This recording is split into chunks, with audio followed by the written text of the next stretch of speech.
Assalamualaikum, apa kabar? Baik. Assalamualaikum, apa kabar? Baik. Assalamualaikum, waalaikumsalam. Assalamualaikum, apa kabar? Baik. Assalamualaikum warahmatullahi wabarakatuh. Halo teman-teman semuanya, bagaimana kabar kalian semua? Berjumpa lagi dengan Bu Armi di sini. Tapi sebelum kita mulai pembelajaran, kita berdoa dulu ya. Berdoa dimulai. Berdoa selesai. Nah, harus tetap semangat dong. Jangan lupa tetap mematuhi protokol kesehatan dan menjaga kesehatan kalian ya. Istirahat yang cukup dan makan makanan yang bergizi. Oke, kita mulai ya. Kita akan mempelajari apa sih? Siapa yang tahu? Betul, kita akan mempelajari tentang unsur-unsur pembangun puisi. Siapa yang di sini pernah melihat ataupun mendengarkan orang yang membaca puisi? Aku sudah pernah. Oke, bagaimana? Pasti indah bukan bahasanya? Iya nggak? Iya dong. Nah, terus kalian penasaran nggak kenapa sih puisi itu dapat tercipta dengan bahasa yang indah, menjadi suatu karya sastra yang menarik, membuat kita terkadang ikut hanyut dalam suasana yang dibuat oleh pengarang. Nah, untuk itu kita pelajari ya. Oke? Oke. Unsur membangun puisi. Ada dua teman-teman. Yang pertama, unsur intrinsik. Yang kedua, unsur ekstrinsik. Nah, siapa yang tahu apa aja sih unsur intrinsik dalam puisi? Siapa? Oke, kalian cerdas, kalian luar biasa. Nah, unsur-unsur dalam pembangun intrinsik puisi itu ada 9 teman-teman. Yang pertama ada tema, ada rasa, ada nada, ada amanat, ada gaya bahasa, ada rima, ada tipografi, ada imaji, dan kata konkret.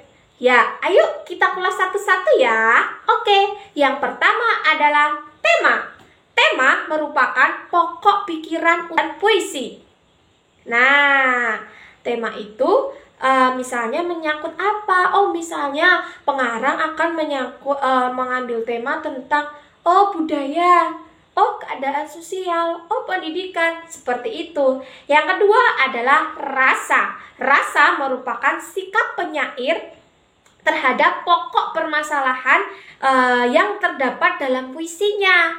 Nah, pengungkapan tema dan rasa erat kaitannya dengan latar belakang sosial dan psikologis penyair.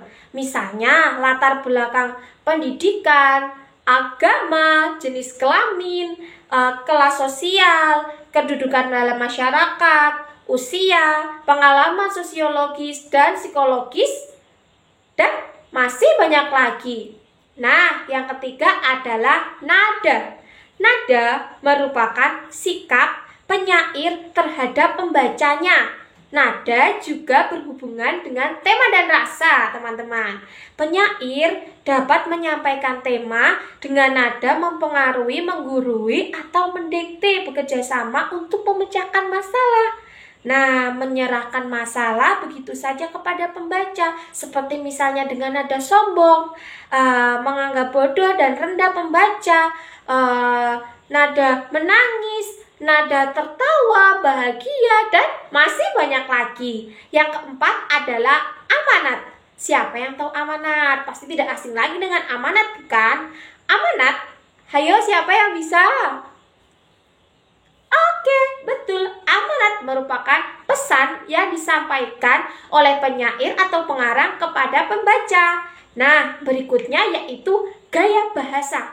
Gaya bahasa seringkali disebut dengan majas. Nah, apa aja sih majas-majas itu?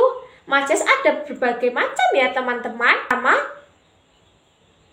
Oke, betul. Lagi? Sonifikasi. Iya. Betul, Ironi. kalian cerdas. Beri tepuk Eurisma. tangan buat kalian. Yeay, ada majas hiperbola. Ada majas personifikasi, metafora, eurisme, dan juga ironi teman-teman. Oke, selanjutnya yaitu rima. Rima merupakan kesamaan nada atau bunyi. Rima bisa dijumpai tidak hanya di akhir tiap larik atau baris, namun bisa juga berada di antara tiap kata dalam baris. Yang ketujuh yaitu apa? Ayo apa? Tipografi. Betul, tipografi merupakan tulisan puisi. Biasanya bentuk tipografi ini yaitu bisa merupai apel, zigzag ataupun dengan model yang lain.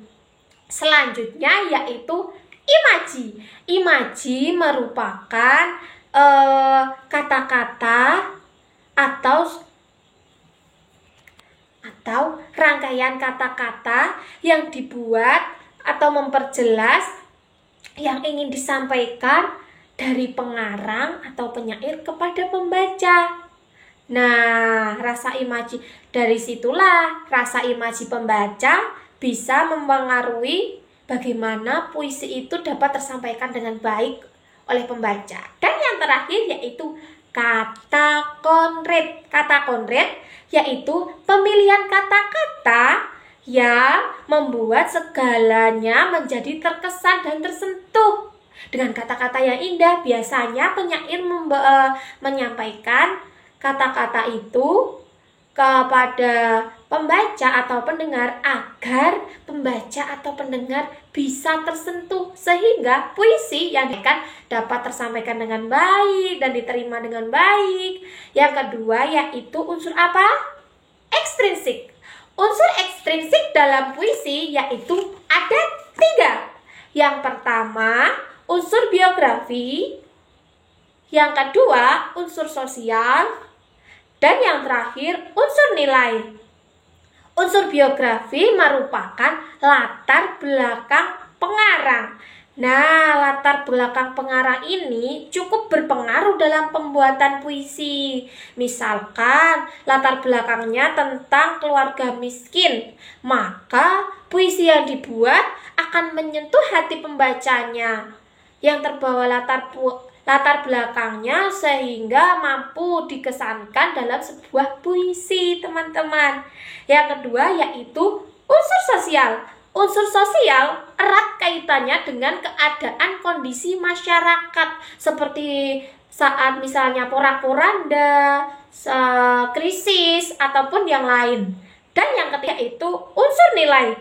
Unsur nilai itu kaitannya dengan pendidikan, ekonomi, sosial, politik, budaya, adat istiadat, hukum, dan masih banyak lagi. Nah, nilai yang terkandung dalam puisi juga menjadi daya tarik tersendiri sehingga sangat mempengaruhi baik atau tidaknya suatu puisi.